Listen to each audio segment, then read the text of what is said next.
The 2022 Mercedes-Benz UCI Mountain Bike World Cup is right around the corner. And as great as last year was from a downhill perspective, some things have changed this year. Riders have switched teams or started a family, but it seems none of them have become less competitive. Yeah, I wish Greg Minnaar finally starts to be slower. You know, there's so many talented French riders. I guess nobody's going to slow down. Yeah, it's pretty exciting to see all the girls battling like that for the title. To have a good battle in the top 5 again this year. Well, that is exactly what we're hoping for as well. Plus, Laurie Greenland will be fighting this battle on a new bike. During the off-season, he transferred from MS Mondraker to the Santa Cruz Syndicate team. There's a fair few reasons I decided to make the change. So I've been on Mondraker a long time now, and if I'd re-signed, I would have been coming up to almost a decade of your life, kind of in the prime years of your careers. I don't think many other programs would have gotten me away from Mondraker, so it was just the right people at the right time. When racing, the right timing is always important. Alongside Laurie Greenland, Nina Hoffman and youngster Jackson Goldstone will join Greg Minnaar at the Santa Cruz Syndicate team.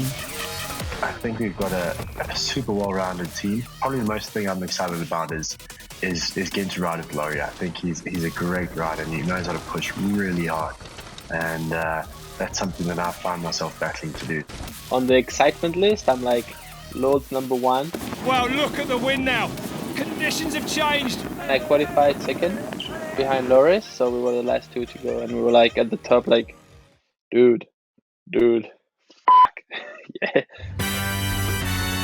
We're going to have the usual Frenchies plus extra. I mean, the French really know how to pick things up when they're on their own turf, so. And let's not forget about the French fans who go out of their way to cheer for their riders.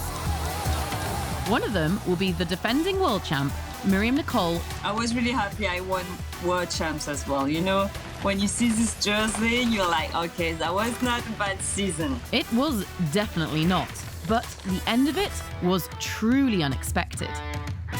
I really feel like it was a nightmare for 1 minute. 1 minute of like, I could not breathe really well. I could not understand anything. If you could travel back in time, Myriam, what advice would you give your past self right before those last 2 races of the season? I don't know. Maybe I would have just tell myself that you didn't have to win this race to win the overall. 2021 is really back in the last year, and now I'm just looking forward. I am not moaning at, oh my God, I wish I could have win. One rider who'll probably start the season on his old bike, due to supply difficulties, will be last year's overall UCI World Cup winner, Loic Bruni.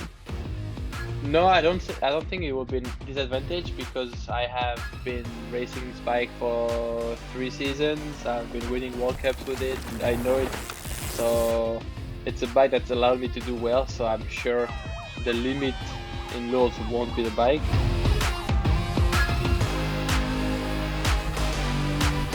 If it won't be the bike, could there be something else that could limit your performance, Loic? Maybe the pressure of coming into a season as the current overall winner. He's going to need the run of his life today to pull it off. Loves the pressure. He said he could only find this perfect mindset that he needs to be able to ride like this a couple of times a year. When he's on, he's on. Here comes Loic Bruni. Look at that time. Takes the win and takes the overall World Cup title. I will look at my #1 on my bike in France, and I'll be like, whoa, this is a serious business, you know, but I like the pressure too. Like, the more it goes, the more I realize how much I enjoy pressure. It's what makes me excel a little bit more and push a little bit more myself, and I feel like I need it to be good. Last year's overall World Cup winners didn't have the start of the season they'd wished for.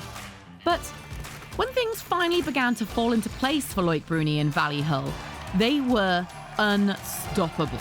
Last year I came into the season and said, I'm going to win Leogang. And I was close, but I crashed. Oh, she goes down! Oh! Höll goes down on the very last And then it kind of went downhill from that race on, and it took me a while to finally find my group and be happy again. And I think that's just the number one goal for me, is to be happy and enjoy my riding. And I think if I'm a happy rider, I can be a fast rider and, be a bit more consistent. That sounds like a good recipe for a tasty downhill season. But let's not forget this one ingredient that could make things go just a little bit sour.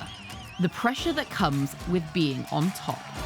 Honestly, I think it's a bit less pressure because I know how to keep the pressure away now, and I also know how I need to set my mind to be happy and to have realistic goals, Another rider who knows all too well how it feels to have all eyes on them is Thibaut Daprela.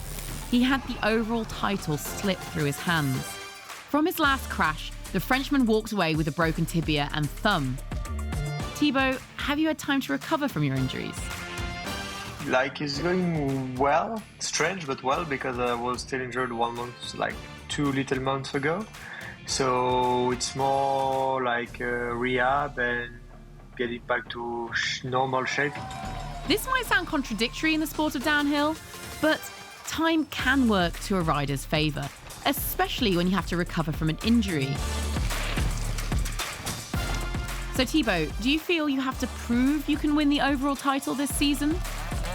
If I was older, maybe yes, but I'm super young, so I think I learned a lot from this season once again, like every season.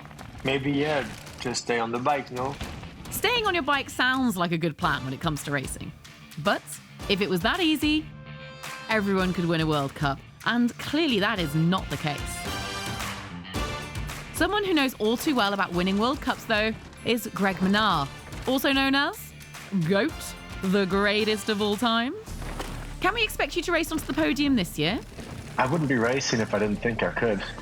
I feel like I've got just as much of a chance as anyone else. I was very disappointed with my World Cup season, and I definitely want to improve on that this year.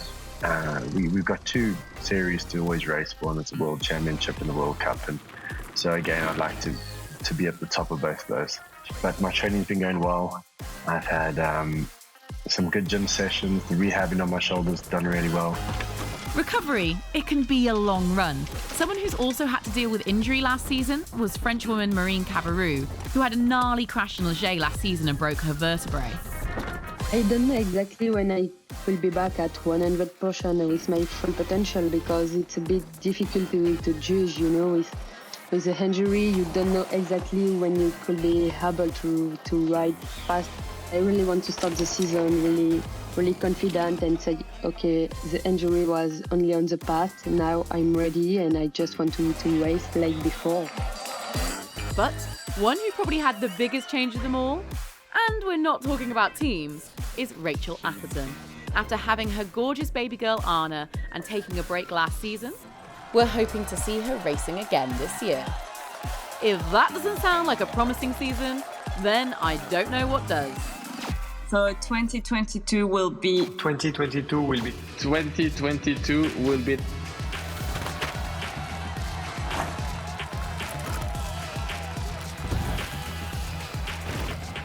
I guess only time will tell.